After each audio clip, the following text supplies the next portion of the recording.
अन्तत प्रधानमन्त्री बालेन्द्र शाहले संसदमा उठेका प्रश्नको जवाब दिने हुनुभएको छ।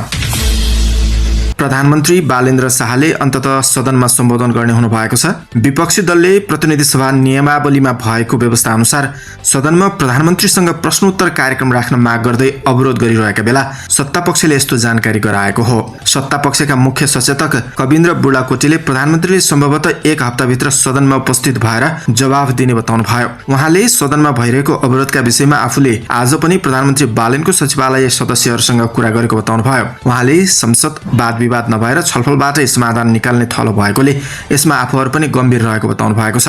प्रधानमन्त्री सदनमा आउनुहुन्छ, सम्भवतः 1 हप्ताभित्रै सदनमा आउने कुरा म सभामुख मार्फत सदनलाई जानकारी गराउन चाहन्छु, उहाँले भन्नुभयो। यसअघि आज नै सभामुख डोलप्रसाद अर्यालले प्रधानमन्त्री बालेन संसदमा आएर सांसदको प्रश्नको जवाब दिने तयारी रहेको बताउनु भएको थियो। संसदमा विपक्षी दलले गरेको मागबारे बालेन जानकार रहेको उहाँले बताउनु भएको थियो। आजको प्रतिनिधि सभा बैठकमा विपक्षी दलले अवरोध गरेपछि सभामुख अर्यालले प्रधानमन्त्रीसँग आफ्नो नियमित संवाद भइरहेको र छिट्टै संसदमा आएर जवाब दिने जानकारी गराउनु भएको थियो। हामीले केही दिनदेखि एउटै विषयमा प्रवेश गरिरहेका छौँ। प्रधानमन्त्री सदनमा आएर सांसदको प्रश्नको जवाब दिनु पर्यो, जुन विषय अत्यन्त जायज छ।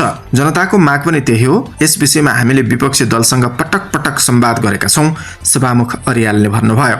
सत्ता पक्षसँग पनि संवाद भएको छ, सरकारसँग र स्वयं प्रधानमन्त्रीसँग पनि मेरो संवाद भएको छ। प्रधानमन्त्रीले संसदमा आउने तयारी गर्नुभएको छ।